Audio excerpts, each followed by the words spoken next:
Chapter 1 है mathematics का और एक्सरसाइज है 1.1। क्वेश्चन नंबर 1 है which of the following are square matrices and which are rectangular matrices. अच्छा, तो ये क्वेश्चन सॉल्व करने से पहले आपको ये चीज़ पता होनी चाहिए कि स्क्वायर और रेक्टेंगल होती क्या है। देखें, आपने पिछली क्लासेस में पढ़ा होगा, बहुत ही आसान से स्क्वायर वो होता है जिसकी चारों साइड्स इक्वल होती हैं। अगर इस साइड की लेंथ 2 है, इसकी भी 2 है, इसकी भी 2, इसकी भी 2, तो इन चारों साइड्स की लेंथ अगर सेम है तो वो स्क्वायर होगा। इसी तरह से रेक्टेंगल क्या होती है? रेक्टेंगल एक ऐसा बॉक्स होगा जिसकी आमने सामने की जो साइड्स हैं उनकी लेंथ इक्वल है। फॉर एग्जांपल, अगर ये आपके पास 2 है, ये भी 2 है, तो ये 4 और ये 4, अब ये दोनों आपस में इक्वल है, ये दोनों आपस में इक्वल है, तो ये आपके पास रेक्टेंगल होगी। इसी तरह से ये आपके पास आ गया स्क्वायर। ठीक है, तो अब मैट्रिसेस में आपने बताना है कि इसमें कौन सा रेक्टेंगुलर मैट्रिस है और कौन सा स्क्वायर मैट्रिस है। तो सबसे पहले देखें, आपके पास ये एक मैट्रिस है A2305। अब इसमें ना स्क्वायर और रेक्टेंगुलर बताने से पहले आपको एक चीज पता होनी चाहिए, इसमें रो कौन सी होती है और कॉलम कौन से होते हैं। ठीक है, तो ये जो आपके पास 2 और 3 है, ये आपके पास एक रो है। ठीक है, 2 और 3 ये एक रो होगी। ठीक है, रो 1 का नाम दे दें। ये आपके पास दूसरी रो होगी। ठीक है, इसको आप रो 2 का नाम दे दें। अच्छा, इसी तरह से कॉलम होते हैं। अब ये आपके पास एक कॉलम है, कॉलम 1, और ये भी आपके पास एक कॉलम है, तो ये हो गया कॉलम 2। तो अब देखें, इस मैट्रिक्स में कितनी रोज हैं? 2 रोज हैं। इसी तरह से इसके कॉलम कितने हैं? 2 कॉलम है। ठीक है, तो ऐसे मैट्रिसेस जिनमें रोज और कॉलम इक्वल हो वो स्क्वायर मैट्रिक्स होते हैं। ठीक है, तो ये वाला जो मैट्रिक्स है ये आपके पास एक स्क्वायर मैट्रिक्स है। ठीक है,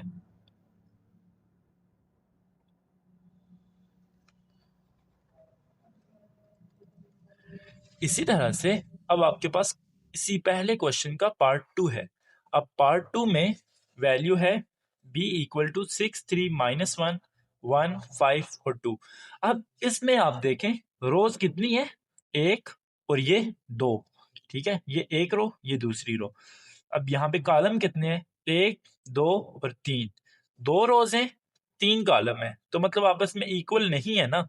तो जिसमें रोज और कॉलम इक्वल नहीं है वो आपके पास क्या होगा? Rectangular matrix. रेक्टेंगुलर मैट्रिक्स हो गया। अच्छा जी, अब आपके पास आ जाता है पार्ट 3। पार्ट 3 है c इक्वल टू 10000200001। ठीक है, अब इसमें आपने फिर से कैलकुलेट करनी है, काउंट करनी है रोज कितनी है। 1 2 3, 3 रोज होगी। 1 2 और 3 कॉलम। कॉलम और रोज दोनों इक्वल है ना। ठीक है, कॉलम और रोज दोनों इक्वल हैं, तो ये आपके पास आ जाएगा स्क्वायर मैट्रिक्स। ठीक है, मैंने स्टार्ट में आपको बताया था जब रोज और कॉलम आपके पास इक्वल होंगे तो वो आपके पास स्क्वायर मैट्रिक्स होगा। ठीक है, अच्छा जी, डी पार्ट है, उसमें सिर्फ एक ही वैल्यू है 5, तो इसमें रो कितनी हुई? एक, एक रो होगी। और इसी तरह से यहाँ पे एक कॉलम हो गया, एक रो और एक कॉलम। ठीक है, तो ये भी दोनों इक्वल होगी, रो और कॉलम इक्वल होगी, तो ये आप इसका भी आंसर होगा स्क्वायर मैट्रिक्स। ठीक है, अच्छा जी, अब नेक्स्ट क्वेश्चन है। यहाँ पे देखें, अब रो कितनी है? एक ही रो है, एक रो है, लेकिन कॉलम कितने हैं? कॉलम यहाँ पे आ जाते हैं एक और दो, दो कॉलम है। तो इसमें एक रो और दो कॉलम है, तो दोनों रोज और कॉलम आपस में इक्वल नहीं है ना, बराबर नहीं है, तो ये आपके पास हो जाएगा रेक्टेंगुलर मैट्रिक्स। ये रेक्टेंगुलर मैट्रिक्स आ गया। अब लास्ट पार्ट है इस क्वेश्चन का, इसको देख लें। यहाँ पे एक एफ मैट्रिक्स है और इसमें दो ही वैल्यूज हैं। अब रोज इसकी काउंट करें, एक और दो, दो रोज हैं। ठीक है, और कॉलम कितने हैं इसमें? एक कॉलम है, ये एक कॉलम आ गया। ठीक है, तो ये आपके पास क्या होगा? देखिए, रोज और कॉलम इक्वल नहीं है, तो ये भी आपके पास रेक्टेंगुलर मैट्रिक्स होगा। क्वेश्चन नंबर 2 है list the order of the following matrices. अब ये जो मैट्रिसेस हैं इनका आपने आर्डर बताना है। अब आर्डर बताना बहुत ही आसान है, ठीक है। जो क्वेश्चन नंबर 1 आपने किया था ना, अगर आपने क्वेश्चन नंबर 1 नहीं देखा तो पीछे जाके आप पहले क्वेश्चन नंबर 1 देख लें। अब क्वेश्चन नंबर 1 में क्या था, हम आपने सिर्फ बताना था कि वो स्क्वायर मैट्रिक्स है या रेक्टेंगुलर। अब उसमें आपने बताने के लिए रोज और कॉलम काउंट करते थे ना, ठीक है। तो आर्डर बताने के लिए भी आपने रोज और कॉलम ही काउंट करनी है। तो अब इसमें कितनी रोज हैं, देखें रोज मैंने आपको बताया था जो आपके पास ये लाइंस है हॉरिजॉन्टल, ठीक है। तो ये कितनी है, एक है और ये दूसरी है। तो ये आपके पास होगी रो 1, ये आपके पास होगी रो 2, दो रोज होगी। इसी तरह से अब यहाँ पे देखिए कॉलम कितने हैं, कॉलम है ये C1 C2 और C3, तीन कॉलम है। तो इसका जो ऑर्डर होगा, ऑर्डर इसका वो आप लिख दें 2/3। ये चीज याद रखिएगा, पहले जो है आपके पास आती हैं वो रोज होती हैं। ऑर्डर आप जब लिखेंगे तो पहले आप लिखेंगे रोज, फिर आपने लिखने हैं कॉलम। तो अब इसमें तीन कॉलम थे तो 3 आ गया, दो रोज थी तो 2 आ गया, 2/3 ये इसका ऑर्डर है। ठीक हो गया। आई होप सो कि आपको इस क्वेश्चन की भी समझ आ गई होगी। क्वेश्चन नंबर 2 का पार्ट 2 है b इक्वल टू -4। अब ये एक सिंगुलर मैट्रिक्स है। सिंगुलर मैट्रिक्स में अब देखें कितनी रोज होती हैं, एक ही रो है, ठीक है, और कॉलम भी एक है। तो इसका ऑर्डर क्या होगा, इसका ऑर्डर बहुत ही आसान है लिखना, 1/1, क्योंकि एक रो है और एक ही कॉलम है। अब नेक्स्ट क्वेश्चन है आपके पास। अब देखें इसमें सी पार्ट है, इसमें कितने रोज हैं, अब एक रो और ये दूसरी रो R1 और ये R2। अब इसी तरह से अगर आप यहाँ पे कॉलम काउंट करें तो ये कॉलम 1, कॉलम 2, कॉलम 3, ठीक है। तो तीन कॉलम है, तो इसका ऑर्डर क्या होगा, ऑर्डर इसका हो जाएगा 2/3। अब देखें क्वेश्चन नंबर 1 जो था, क्वेश्चन नंबर 1 भी ऐसा ही मैट्रिक्स था ना, ये भी सेम मैट्रिक्स है C। तो दोनों का जो ऑर्डर है वो है 2/3, इसका भी 2/3। अब इसी तरह से नेक्स्ट पार्ट है, फोर्थ पार्ट, मैट्रिक्स है एक F। अब इसका भी आपने ऑर्डर बताना है। तो ऑर्डर बताने के लिए क्या करना होगा, रोज काउंट करें पहले। ये चीज याद रखिएगा कि पहले आपने रोज लिखनी है ऑर्डर में, एक रो, दूसरी रो और ये तीसरी रो, तीन रोज। और कॉलम कितने हैं, एक कॉलम और ये दूसरा कॉलम, दो कॉलम है। तो इसका ऑर्डर होगा 3/2, ठीक है। अच्छा जी, अगला पार्ट है पांचवा, E इक्वल टू 3 और 2। अब इसका भी आपने क्या बताना है, ऑर्डर बताना है। तो ऑर्डर इसका होगा, देखें कितनी रोज है, एक रो है, ठीक है। तो इसका ऑर्डर होगा 1/, और कॉलम कितने हैं, दो, तो 2, इसका ऑर्डर हो जाएगा 1/2। क्वेश्चन नंबर 2 का लास्ट पार्ट है D इक्वल टू 1 2 3 6 5 9 0 0 0, ठीक है। अब इसमें आपने ऑर्डर बताना है। तो ऑर्डर बताने के लिए पहले क्या कैलकुलेट करनी है, रोज। अब ये कि पहली रो, दूसरी रो और ये तीसरी रो, R1, ये हो गई R2, ये हो गई R3, ठीक है। इसी तरह से ये हो गया आपका कॉलम 1, ये हो गया कॉलम 2 और ये कॉलम 3। अब एक तो ये स्क्वायर मैट्रिक्स है, दूसरा इसका ऑर्डर क्या होगा, ऑर्डर इसका आ जाएगा 3/3, ठीक है। नेक्स्ट क्वेश्चन है, इफ A इक्वल टू 3 2 -4 -2 5 0, ये मैट्रिक्स A की वैल्यू है, then give the following elements. आपने ये एलिमेंट्स बताने हैं। अब ये क्वेश्चन थोड़ा सा ट्रिकी है।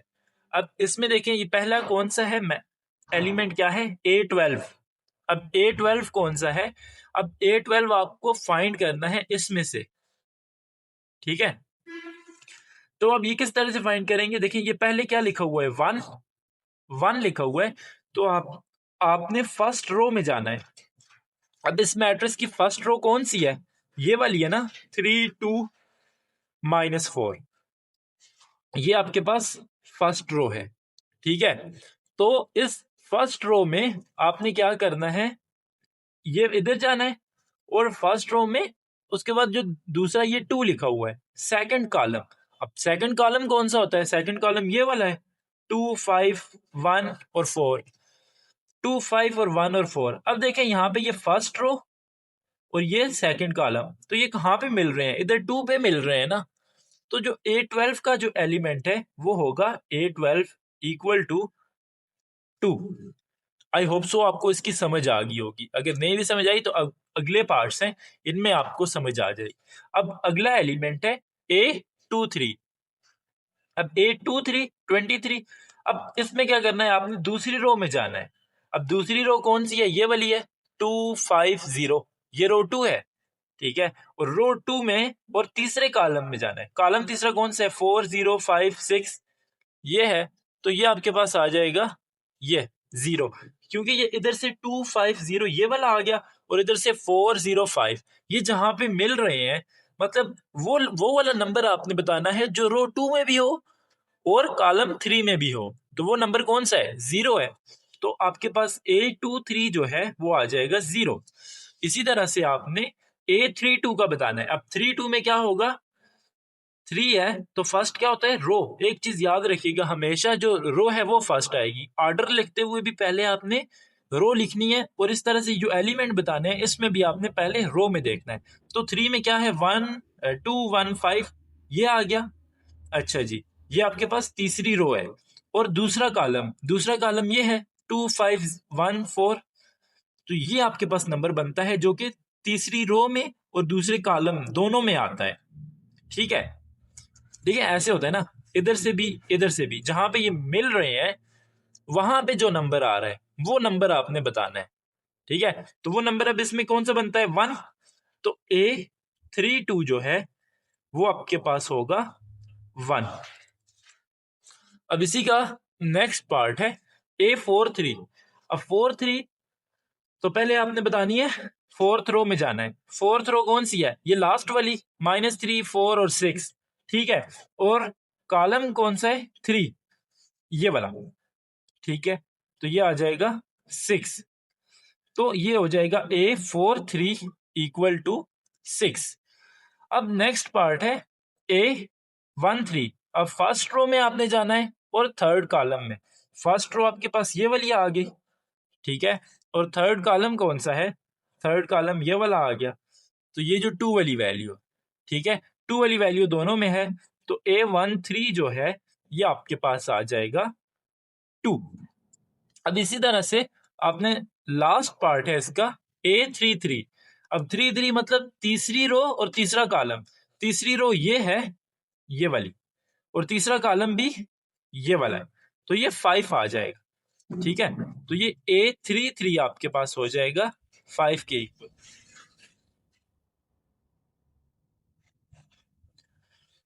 क्वेश्चन नंबर 4 है, which of the following matrices are equal.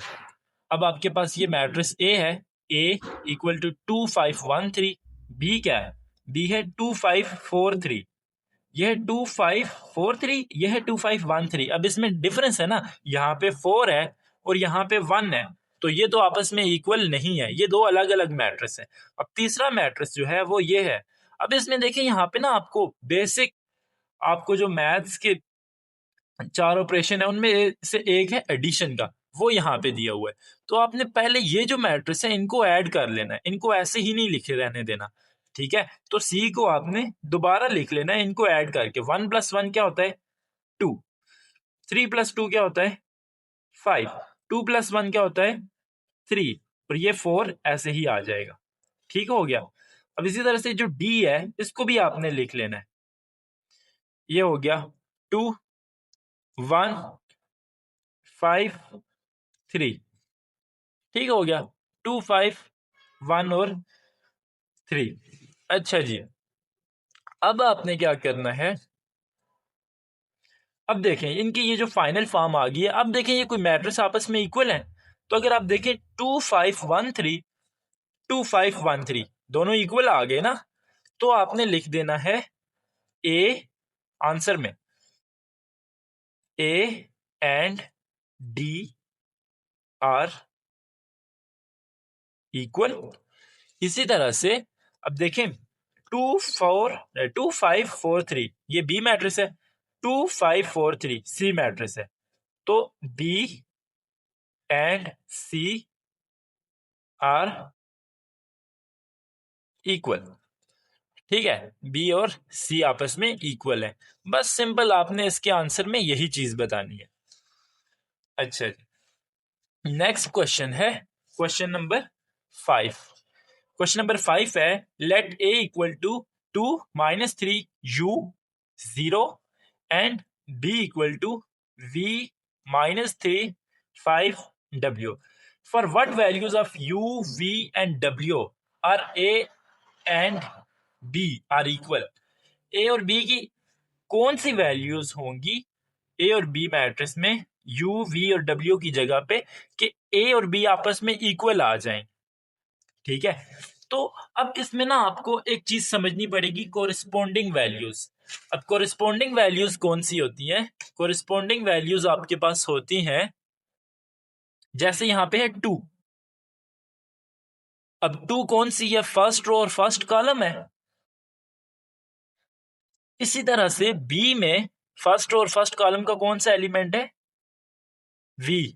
जैसे ये है A11, ये भी है A11 जो भी पीछे क्वेश्चन किया था। ठीक है, तो ये दोनों आपस में इक्वल होंगी हमेशा, तो V इक्वल टू आपके पास है 2।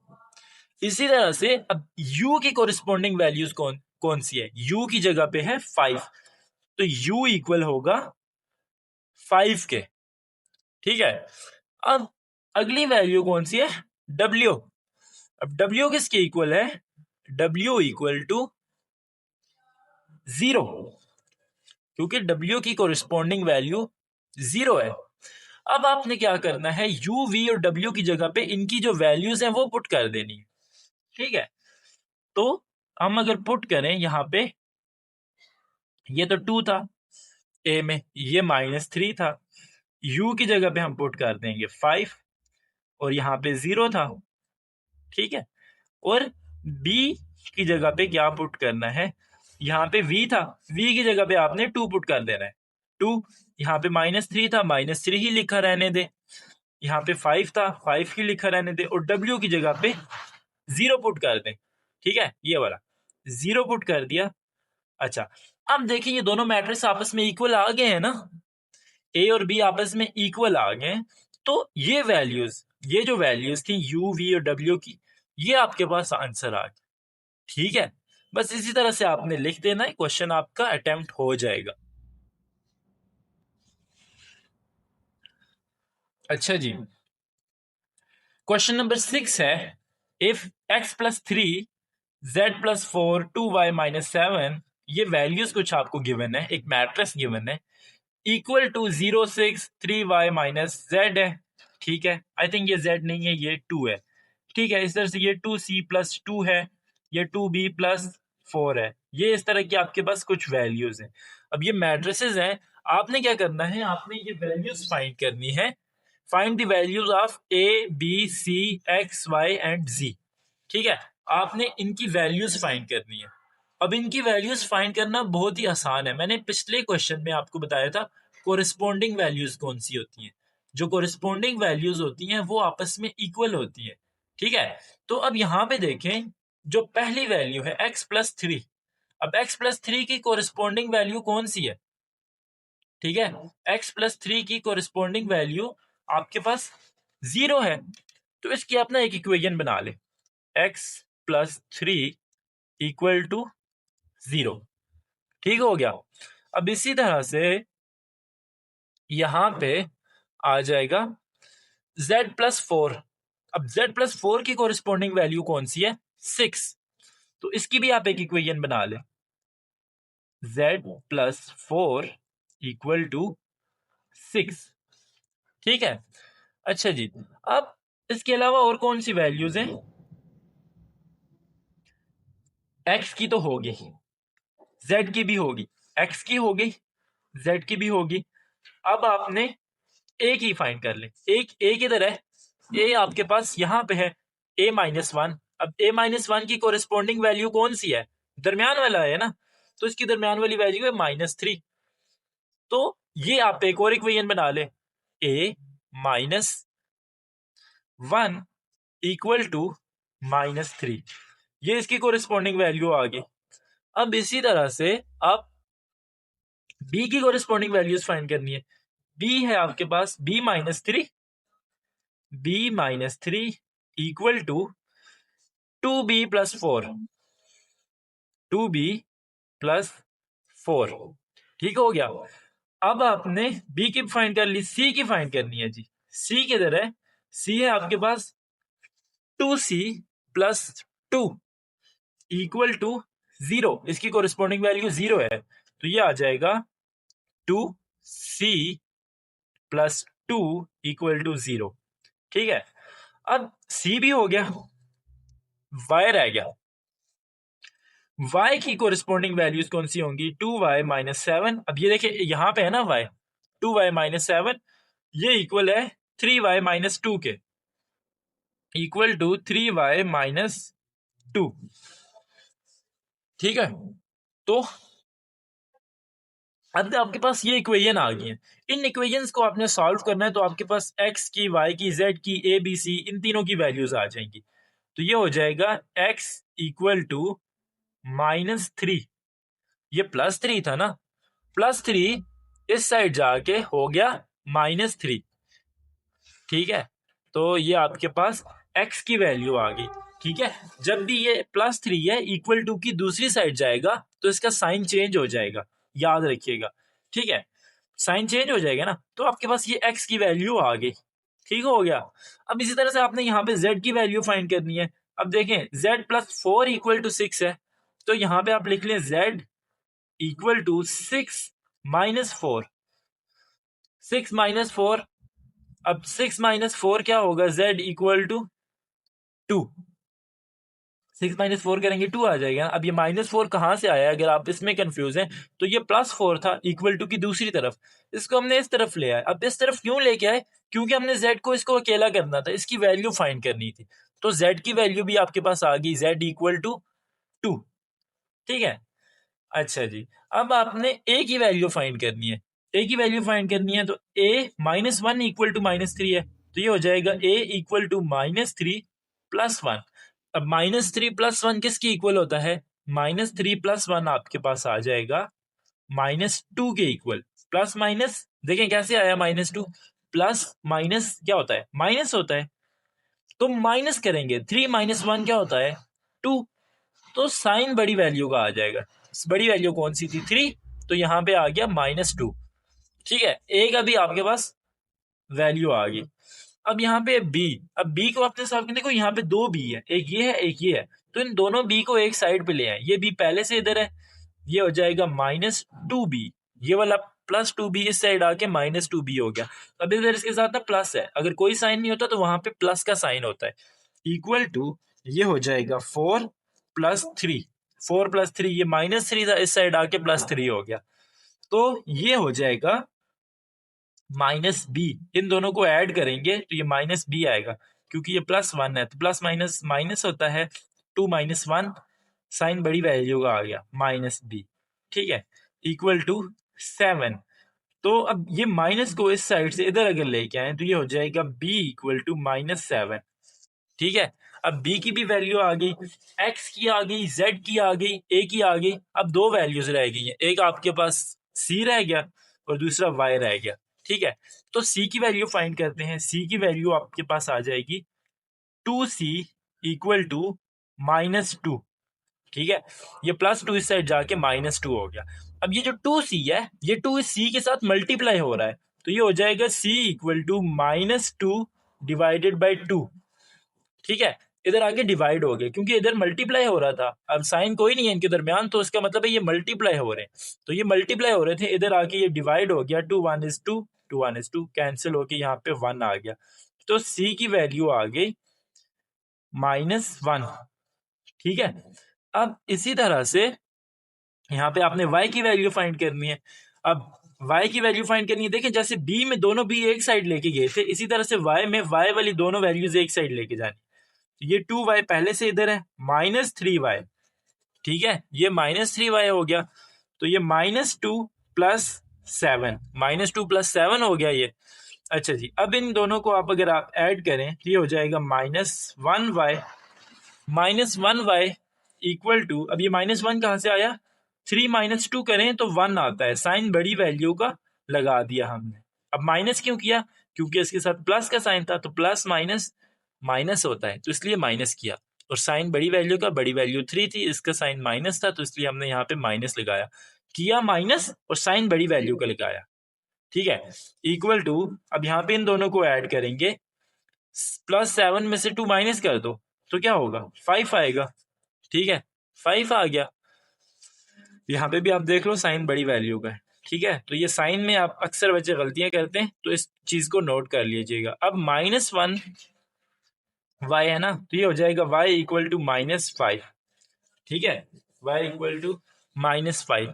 तो ये आपके पास ना वैल्यूज आ गई हैं, देखें a की वैल्यू आपके पास आ गई -2, इसी तरह से b की वैल्यू आ गई -7, c की वैल्यू आ गई -1, उसके बाद x की वैल्यू आ गई -3, y की वैल्यू आ गई -5 और z की वैल्यू आ गई आपके पास 2, ठीक है, ये आपके पास वैल्यूज आ गई, x की -3, y की -5 और z की +2। अच्छा जी, अब ये आपके पास वैल्यूज आ गई हैं। अब क्वेश्चन अगर पेपर में आ जाता है ये क्वेश्चन, आप चेक करना चाहते हैं कि आपने ये क्वेश्चन ठीक किया है कि नहीं किया, तो ये जो 6 वैल्यूज आई हैं a b c x y z की, ये आप इसमें पुट कर दें। अब देखें x की वैल्यू क्या आई है, x की वैल्यू -3 है ना, अगर आप -3 को इधर x की जगह पे पुट कर दें तो क्या होगा, -3 + 3, अब ये -3 + 3 क्या होता है, 0 होता है ना, तो देखिए 0 की इक्वल है, तो मतलब हमारी x की वैल्यू ठीक आई। इसी तरह से बाकी भी आप अपना ना खुद ही चेक कर सकते हैं कि आपने ये क्वेश्चन ठीक किया है कि नहीं किया, आपको पेपर के दौरान ही पता चल जाएगा कि आपने ये क्वेश्चन सही किया है या गलत किया है।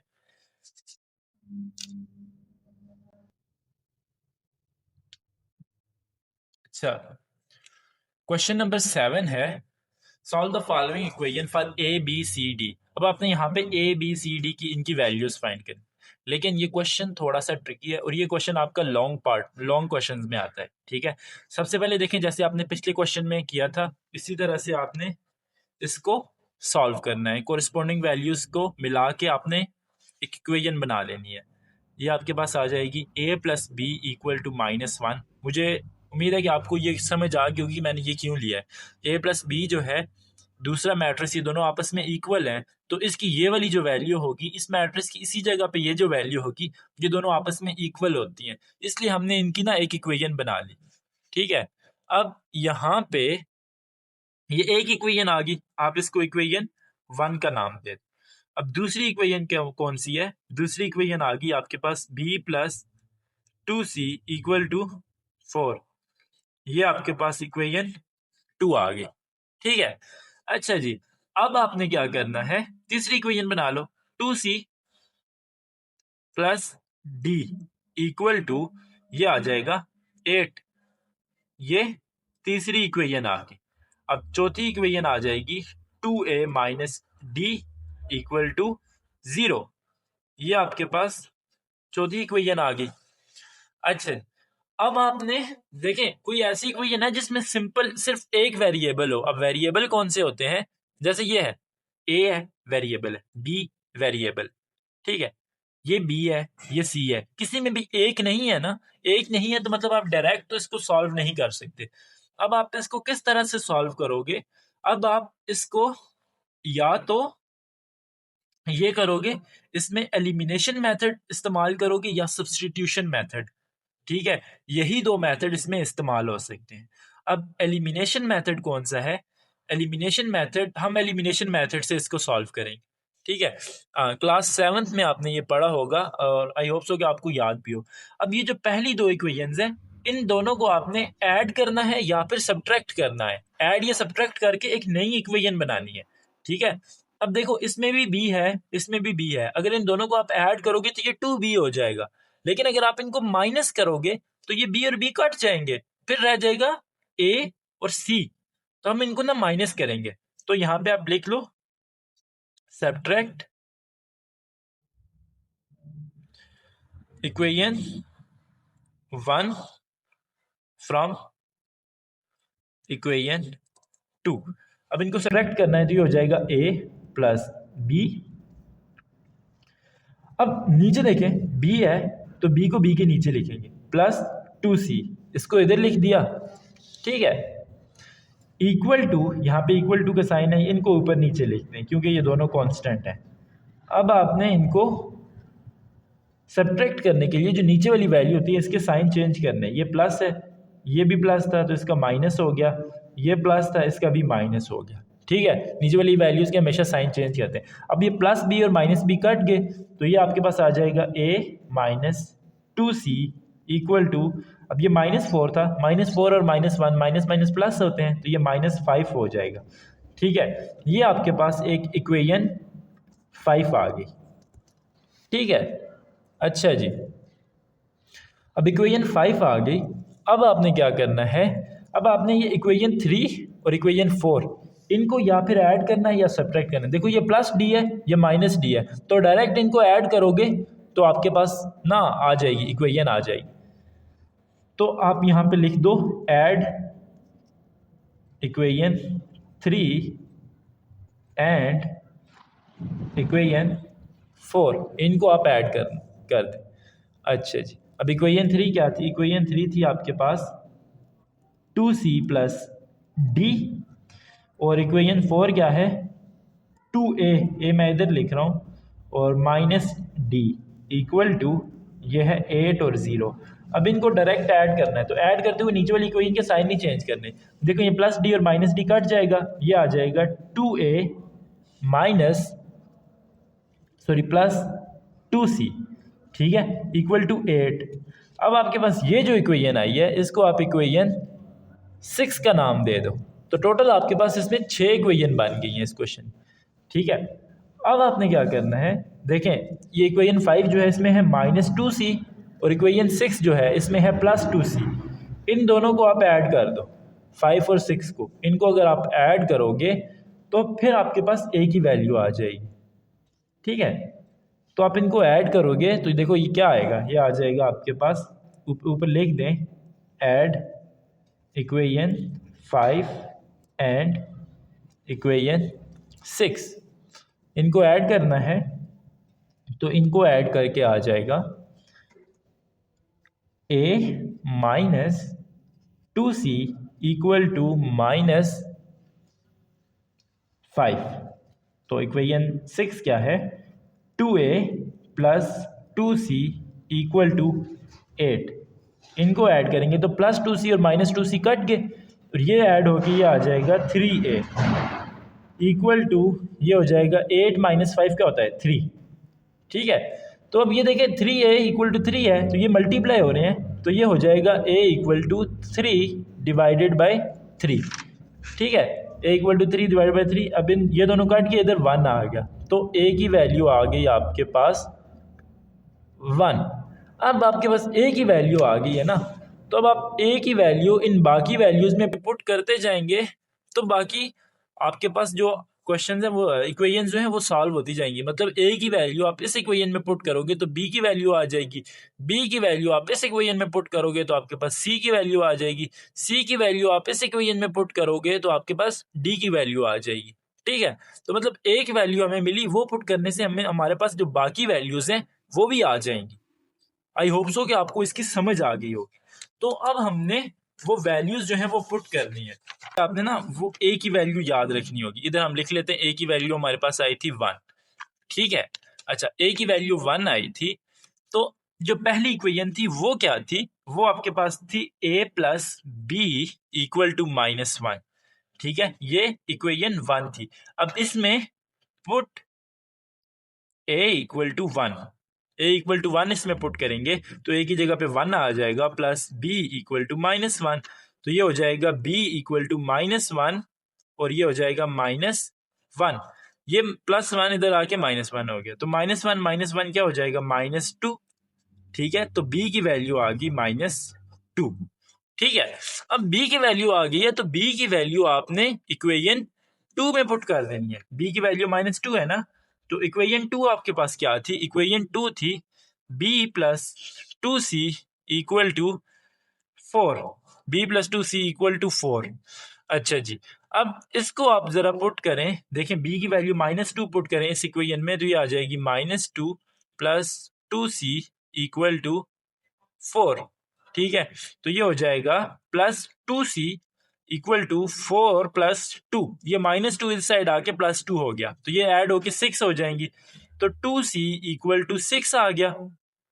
ठीक है, 2c इक्वल टू 6, तो ये डिवाइड हो जाएंगे आपस में, c equal to 6 divided by 2। 2 1 is 2, 2 3 is 6, तो c की वैल्यू आपके पास आ गई 3।